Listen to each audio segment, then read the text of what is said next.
সরকারি চাকরিতে কোটা বাতিলের দাবিতে আজও আন্দোলনের শিক্ষার্থীরা অবরোধ করে রেখেছেন রাজধানীর শাহবাগ মোড়। এতে বন্ধ যান চলাচল। সকাল থেকেই বিশ্ববিদ্যালয়ের লাইব্রেরির সামনে জড়ো হতে থাকেন শিক্ষার্থীরা। এ সময় তারা বলেন, আইনের প্রতি শ্রদ্ধা রেখে অধিকার আদায়ের আন্দোলন চালু রাখা হবে। পরে কোটা বাতিলের স্লোগানে পদযাত্রা নিয়ে শাহবাগ মোড়ে অবস্থান নেয় শিক্ষার্থীরা। ফলে সৃষ্টি হয় তীব্র যানজট। এতে ভোগান্তিতে পড়েন সাধারণ মানুষ।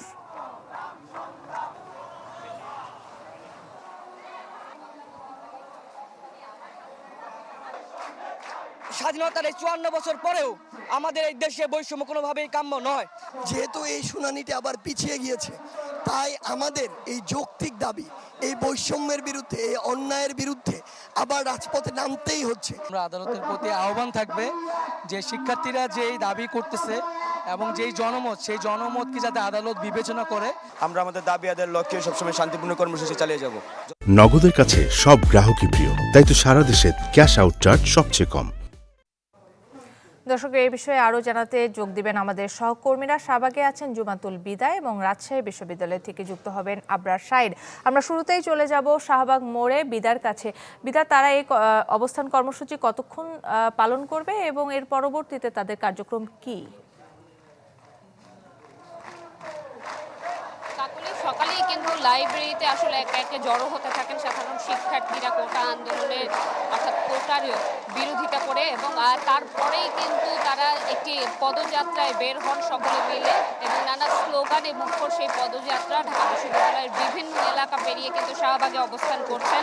বেশ কিছুক্ষণ হয়ে গিয়েছে তারা আসলে তাদের স্লোগানগুলো দিচ্ছেন এবং একই সাথে নানাভাবে কিন্তু তাদের দাবিগুলো তারা তুলে ধরছেন। 4 দফার যেই 4টি দাবি রয়েছে সেই দাবিগুলোও কিন্তু তারা এখানে অবস্থানরত অবস্থায় ব্যাখ্যা করে তুলে ধরার চেষ্টা করেছেন এবং জানিয়েছেন যে আজকে যে এই শুনানির মধ্য দিয়ে তাদের ক্লাসে ফিরে যাওয়ার কথা ছিল, পড়ার টেবিলে ফিরে যাওয়ার কথা ছিল, যেহেতু সেই শুনানিটা আজকে হয়নি, তাই এই যে কর্মসূচি রয়েছে আন্দোলনের, এটি দীর্ঘায়িত হলো এবং এই আন্দোলনের মধ্য দিয়েই তারা সংবিধানের মূল কথা সুযোগের সমতা এটি প্রতিষ্ঠার কথা বলছেন। এবং যেহেতু স্মার্ট বাংলাদেশ বিনির্মাণের কথা বলেছেন সরকার প্রধান, সেটিকে সামনে রেখে তারা বলছেন যে সব ধরনের কোটা প্রথা বাতিলের মধ্য দিয়ে যাতে সেই স্মার্ট বাংলাদেশের সাথে সাংঘর্ষিক যে বিষয়টি রয়েছে অর্থাৎ কোটা প্রথা, এটিকে যাতে বিলুপ্তি ঘটানো হয় এবং 18তে আন্দোলনের পরবর্তী সময়ে যেই আইনটি যেটি পুনর্বহাল বাতিল করা হয়েছিল সেটি আসলে পুনর্বহালের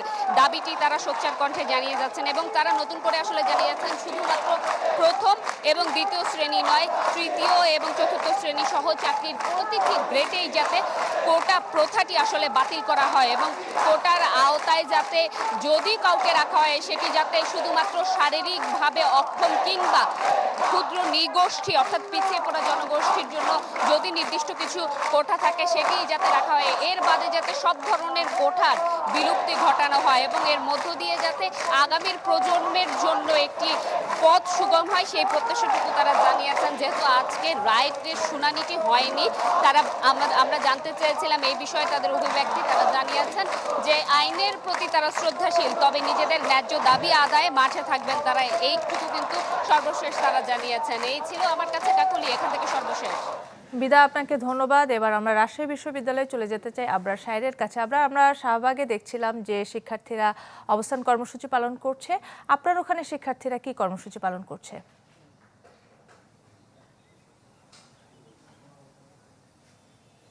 সকাল থেকে বেশ উত্তাল ছিল রাজশাহী বিশ্ববিদ্যালয়, কারণ আমরা এই মুহূর্তে দাঁড়িয়ে আছি প্যারিস রোডে। কিছুক্ষণ আগে, প্রায় মিনিট 20 আগে, শিক্ষার্থীরা ক্যাম্পাসের মূল ফটক থেকে কাজলা গেট হয়ে এই প্যারিস রোডে একটি র্যালি নিয়ে এসে সেখানে তারা আজকের মতো কর্মসূচি শেষ করেছে। তবে বৃষ্টি মাথায় নিয়ে সকাল 10:30 থেকে শুরু হয় রাজশাহী বিশ্ববিদ্যালয়ের মূল ফটকে অবস্থানে এবং সেখানে বিপুল পরিমাণ শিক্ষার্থী, আমরা যদি ভুল না করি তাহলে প্রায় 400 থেকে 500 শিক্ষার্থী হবে, তারা জমা হয়েছিলেন এবং এই কোটার যে বিরোধিতা, তারা মূলত বলছেন বিরোধিতা না, কোটার সংস্কার 2018 সালে যে আন্দোলনটি সমাপ্ত হয়েছিল সেই আন্দোলনটি আবারও তারা পুনর্বহাল করছেন। কারণ একটি, তারা বৈষম্যের শিকার হয়েছেন বলে দাবি করছেন এবং এই বৈষম্য কোনোভাবেই তারা মেনে নিতে পারছেন না। তারা চাইছেন যে শুধুমাত্র যারা প্রতিবন্ধী তারা বাদে আর কেউ যেন কোনো কোটা না পান এবং সকলের জন্য সমান অধিকার নিশ্চিত করার দাবিতেই আসলে তারা এই আন্দোলনটি করছেন। এখন এই মুহূর্তে আসলে কেউ নেই, সবাই চলে গেছেন। তবে বেলা 10:30 থেকে শুরু করে প্রায় 12:30 পর্যন্ত আসলে সেই আন্দোলনটি একেবারে উত্তাল ছিল। রাজশাহীর যে সড়কটি ছিল, রাজশাহী ঢাকা মহাসড়ক ক্যাম্পাসের সামনে, সেই সড়কটি তারা বন্ধ করে দেয় এবং এই মুহূর্তে সড়কটি আসলে প্রায় 2-3 ঘন্টা পর সেটি খুলে দেওয়া হয়েছে, ফলে যান চলাচল স্বাভাবিক। এবং শিক্ষার্থীরা যেটি বলছেন, যতদিন পর্যন্ত না তারা তাদের অধিকার ফিরে পাচ্ছেন এবং এই কোটা পুনর্বহাল যেই আদেশ সেটি স্থগিত করা না হচ্ছে এবং সকলে সমান অধিকার, সমান ভাবে চাকরি পাওয়ার অধিকার না পাচ্ছেন, ততদিন তাদের এই আন্দোলন চলবে। এ ছিল আমার কাছ থেকে রাজশাহী বিশ্ববিদ্যালয়। আবরার, আপনাকে ধন্যবাদ। দর্শক, কোটা বিরোধী আন্দোলনের খবর জানাচ্ছিলেন ঢাকা এবং রাজশাহী থেকে আমাদের সহকর্মীরা।